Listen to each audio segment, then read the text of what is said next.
नमस्कार दर्शकों, आप देख रहे हैं टुडे एक्सप्रेस न्यूज का डिजिटल प्लेटफॉर्म और मैं अजय वर्मा आप सभी का इस रिपोर्ट में स्वागत करता हूं। दर्शकों, आपको बता दें कि फरीदाबाद के आप जिला कार्यालय में प्रेस वार्ता को संबोधित करने के लिए आप पार्टी के राष्ट्रीय सलाहकार अनुराग ढांडा और हरियाणा के संगठन मंत्री प्रवीण प्रभाकर पहुंचे, जिनका जिला अध्यक्ष धर्मवीर भड़ाना ने फूल मालाओं के साथ स्वागत किया। इस मौके पर अनुराग ढांडा ने पत्रकारों को संबोधित करते हुए कहा कि आप पार्टी हमेशा शिक्षा जैसे मुद्दों को लेकर प्राथमिकता देती है और इसी के चलते फरीदाबाद में हाल ही में एक आरटीआई के माध्यम से खुलासा हुआ है कि बच्चों को यानी कि सरकारी स्कूल के छात्र छात्राओं को जो ड्रेस दी जाती है वह उन्हें इस बार नहीं दी गई है। उन्होंने बताया कि पूरे फरीदाबाद की बात करें तो करीब 85,000 ऐसे छात्र छात्राएं हैं जिन्हें इस सुविधा से वंचित रखा गया है। उन्होंने कहा कि आज प्रेस कॉन्फ्रेंस के माध्यम से वह हरियाणा सरकार और हरियाणा सरकार के शिक्षा मंत्री से पूछना चाहते हैं कि आखिरकार छात्रों को उनका हक क्यों नहीं दिया गया। उन्होंने कहा कि वह इस मुद्दे को जोर शोर से उठाएंगे और विधानसभा में भी इस मुद्दे को उठाया जाएगा। इसके लिए वह कोर्ट का भी सहारा लेंगे और इस मुद्दे के लिए प्रदर्शन करना पड़ा तो इससे भी वह पीछे नहीं हटेंगे। भाजपा के खेल मंत्री द्वारा पद से हटने की बात पर ढांडा ने भाजपा के खेल मंत्री को भी घेरा। फरीदाबाद में आने वाले नगर निगम चुनावों पर उन्होंने कहा कि इस बार आम आदमी पार्टी के अच्छे और मजबूत कैंडिडेट को जनता भारी वोटों से जितवाएगी और आने वाले समय में आम आदमी पार्टी की सरकार हरियाणा में भी बनेगी। पहुंचे हैं एक सुनियोजित तरीके से एक अच्छी योजना बना करके फरीदाबाद नगर निगम में जो लोगों की समस्याएं हैं एक एक घर तक जाने का प्रयास आम आदमी पार्टी करेगी। एक एक घर तक अरविंद केजरीवाल जी का संदेश पहुंचाएंगे और आम लोगों की जो समस्याएं हैं उस पर फरीदाबाद नगर निगम का चुनाव इस बार हो ऐसा सुनिश्चित करेंगे, ऐसी कोशिश करेंगे, क्योंकि ये मुद्दों से हटा करके हमेशा उल्टी सीधी चीज़ों पर चुनाव करा करके और लोगों की समस्याएं जस की तस बनाए रखती हैं ये पार्टियां। इनको चुनौती देने के लिए आम आदमी पार्टी अब नए साल में नए विकल्प के रूप में लोगों के बीच में मौजूद है। कैसे संगठन को साथ लेके चलेंगे, क्योंकि फरीदाबाद में हम देखते हैं कि कई बार जो है एक दूसरे से जो है तय रहती है पार्टियों की, एक दूसरे से जो है कहीं ना कहीं मनमुटाव है। सबको साथ कैसे लेके चलेंगे और क्या कुछ मुद्दे रखने वाले हैं? मैं इस पर यही कहूँगा कि छोड़ो कल की बातें, कल की बात पुरानी। नया साल है, नए तरीके से लिखेंगे नई कहानी। तो एक नई शुरुआत करेंगे नए साल में, पूरी टीम को, पूरे परिवार को साथ लेके चलेंगे। बहुत सारे नए सदस्य इच्छुक हैं आम आदमी पार्टी परिवार में जुड़ने के लिए, उनको भी जोड़ेंगे साथ में और एक मजबूत संगठन निर्माण करके एक एक कोने तक फरीदाबाद के पहुंच के वहां तक अरविंद केजरीवाल जी का संदेश पहुंचाएंगे, सबको इकट्ठा करेंगे और एक ईमानदार सरकार इस बार फरीदाबाद नगर निगम में लाने का प्रयास करेंगे, यहां पर लाएंगे और सिंबल पर आम आदमी पार्टी फरीदाबाद नगर निगम का चुनाव पूरी मजबूती से लड़ेगी और जीत हासिल करेगी। अभी हाल ही में दिल्ली नगर निगम में एक जबरदस्त जीत आम आदमी पार्टी को हासिल हुई है। बिल्कुल सटा हुआ इलाका फरीदाबाद नगर निगम का है।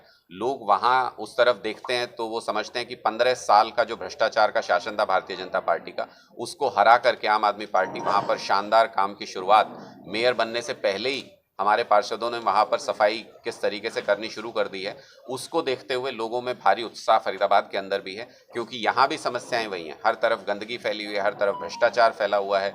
इतने सैकड़ों करोड़ रुपए के भ्रष्टाचार के मामले आए, लेकिन क्या मजाल कि असली अपराधी को कभी भी पकड़ा जाए या उन कारणों को दूर किया जाए जिसकी वजह से वो भ्रष्टाचार हुआ।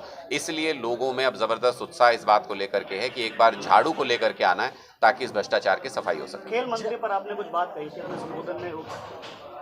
देखिए, मुझे लगता है कि ये सबसे शर्मनाक स्थिति है हमारे लिए कि हमारे मुख्यमंत्री एक कठपुतली मुख्यमंत्री की तरह, एक डमी मुख्यमंत्री की तरह बिहेव कर रहे हैं।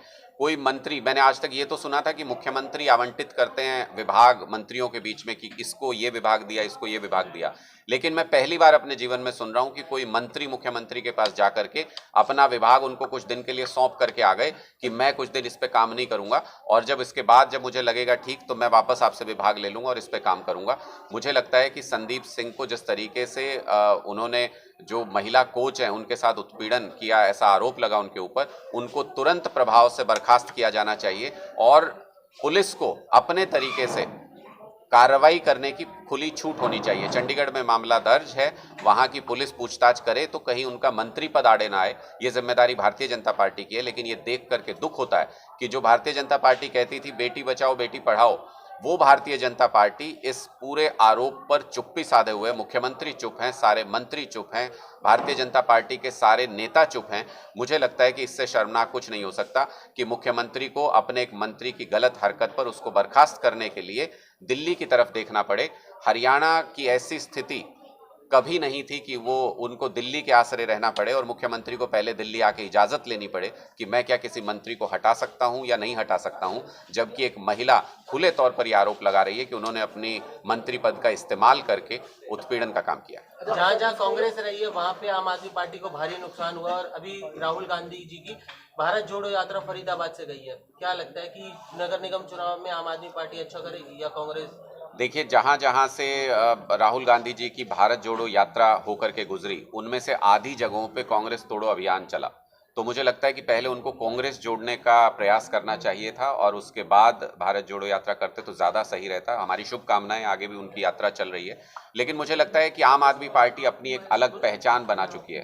बीजेपी और कांग्रेस दोनों पार्टियां ये कहती रही, बीजेपी कहती थी कि ये कांग्रेस की बी टीम है, कांग्रेस कहती रही आम आदमी पार्टी बीजेपी की बी टीम है, और बी टीम कहते कहते आम आदमी पार्टी देश के कई इलाकों में ए टीम बन चुकी है। 2 प्रदेशों में सरकार चला रहे हैं, 4 प्रदेशों में हमारे विधायक हैं और नेशनल पार्टी बन करके हम उभरे हैं। ऐसी पार्टी जिसका कोई राजनीतिक इतिहास नहीं, किसी नेता ने वो पार्टी नहीं बनाई। 10 साल पहले एक आम आदमी ने वो पार्टी बनाई और 10 साल के अंदर हम एक नेशनल विकल्प, नेशनल ऑल्टरनेटिव बन के उभरे हैं। आज लोगों के पास पूरे देश में ये विकल्प है कि अगर वो भारतीय जनता पार्टी के भ्रष्टाचार से परेशान हैं, अगर वो कांग्रेस के परिवारवाद से, भ्रष्टाचार से परेशान हैं, तो वो आम आदमी पार्टी को एक विकल्प के रूप में चुन सकते हैं। अच्छा, एक आरटीआई लगाई गई है आम आदमी पार्टी के कार्यकर्ता की ओर से, कैसे कितने बच्चों को जो है कपड़े नहीं मिले हैं और क्या कुछ लग रहा है कि शिक्षा को लेकर सरकार जो है जिम्मेदार नहीं निभा रही है और बच्चे इस समय जो है ठंड में परेशान है, या क्या कुछ कपड़े उनको नहीं मिल पा रहे और वो आरटीआई द्वारा?